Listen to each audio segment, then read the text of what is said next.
So leo nataka kuongea about data analytics na AI. So back to in 2020 2021 venye nilikuwa najaribu kuingia into the field, nilikuwa like I was researching and I was like, okay, data analytics ni one of the areas ambazo zinakaa kuwa na the brightest future moving forward. So obviously nikajiplant in. So one of the things ambazo ilinivutia na hiyo mambo ya data analytics ilikuwa that ukiangalia data analytics foundationally, mimi personally I would say that economics na finance ni a very good foundation kuwa nayo kama unataka kupursue anything with data analytics, because inakupea almost like fundamental aspects ambazo like utaweza kuelewa that at least utaweza kudeal nazo easier. Ukiambiwa vitu kama regression, ukiambiwa vitu kama kudeal na means, modes, hizo ni vitu like very common in data analytics. So foundationally hiyo ndio ilikuwa like almost like the first step. Second of all ulikuwa sasa the skill part ambayo like ulikuwa unahitaji. So the skill part ilikuwa first of all, most of the time ilikuwa like at least ukue either fundamentally unaelewa mambo ya Excel. Na Excel ni a very good almost like fundamental gateway ya kuingia into the world of data analytics. Second ilikuwa a very powerful tool inaitangwa SQL. So SQL ni a structured query language. So basically it's a very powerful tool ya kumanipulate data. So lazima to some extent ungeelewa how kumanipulate na ku work with SQL. The next thing ambayo like ilikuwa very important ilikuwa like a tool ambayo mimi nilikuwa natumia, ilikuwa inaitwa Tableau. So once ume clean the data, umefanya all the things with the data, kulikuwa sasa put it in a way that mtu anaweza very easily elewa. So Tableau ilikuwa a very important tool ya kuweza kukusaidia in that aspect. So the funny thing is, and all those things ambazo like that you need actually to present your data in a very visually pleasing way. So I think the last thing ambayo like ilikuwa inahitajika ni ulikuwa to some extent now ni wale sasa walikuwa at the top end, ilikuwa like ukuwe na very good communication skills, kuweza kujaribu kuexplain kenye data yako inajaribu kusema ama zile recommendations unataka kupatiana. So giving insight ilikuwa one of the most, in my opinion, the most important part of your job ya data analytics. I think ilikuwa hiyo ya kupeana sasa insight ama kupatiana recommendations. But if ukiangalia for the most part, by the time ulikuwa unaweza kuwa competent at all these skills ya sema SQL, ya kuwa very good in Excel, learn programming language, hiyo sasa ni on a higher level ya learn R ama Python. All these things that you had to learn zilikuwa zina take time. Na learn all these skills ilikuwa ina take actually a lot of time na a lot of effort on your part. You had to put in hours and hours to actually get at least some semblance of competence kwa all these skills that you are learning. Once umeacquire all these skills, ulikuwa sasa unaenda at least maybe unaanza kutafuta jobs maybe from places like Upwork etc.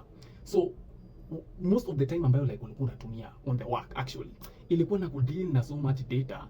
Ilikuwa, for lack of a better word, ilikuwa like to clean and to manipulate the data, to make sure like data iko at least in a way that makes sense, like kujaribu ku manipulate the data in a way that makes sense.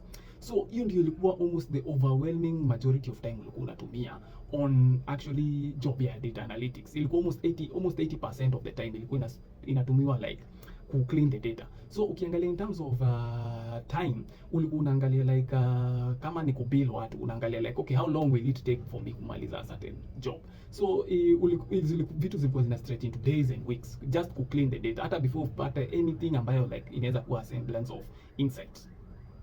AI lakini imekuja kubadilisha that whole sector. Sasa unapata that with a simple prompt kenye ilikuwa inanitake almost days ama weeks kujaribu kuaccomplish, ina take only a few hours like ku clean, and inafanya all the, for the lack of a better word, the grunt work ambayo mtu alikuwa na have to take in kufanya, now all of it inakatwa by more significantly. So I think hapo hivyo ndio mtu ambaye already ako in the space na go through the knee, wale hao watu wata thrive sana. So there are a few people ambao wata thrive on zile vitu zinafanyika sasa with AI sasa, because only two aspects of AI sasa zitabaki. I think the only two aspects of AI ama data analytics ambazo zitabaki. Before nikupea hizo two aspects, I think naweza taka tu take time to a few minutes to pay either a like ama share bana, itakuwa imenisaidia sana. Asanteni. The first area na it's something we are investing a lot of time and effort in, ni kubuild primary data ya African ama third world countries. So ukiangalia in most African countries, most of our data for biashara ama our economy is almost in the informal sector. So hakuna mtu amebuild, from my perspective, good metrics za kumeasure the value that is generated in most of our economies. So hiyo ndio something like for us that we are actually very dedicated to doing. So hiyo ni kitu ambayo the first aspect ambayo like sisi I think tuta actually build ama tuta generate a lot of value for the market, because tutakuwa the primary source of most primary data.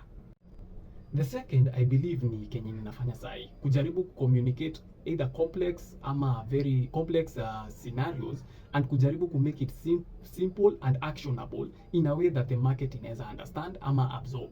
So kujaribu ku make sure like ama kujaribu ku create kujaribu ku build policies around kenye the data inasema that can lead to a little bit of profitability for businesses ama industries. So hapo ndio the second part ambayo like I believe hiyo ndio the second part ambayo itabaki ikiwa profitable, especially for moving forward for in the space of data analytics. I think hiyo ndio itakuwa the second most profitable space.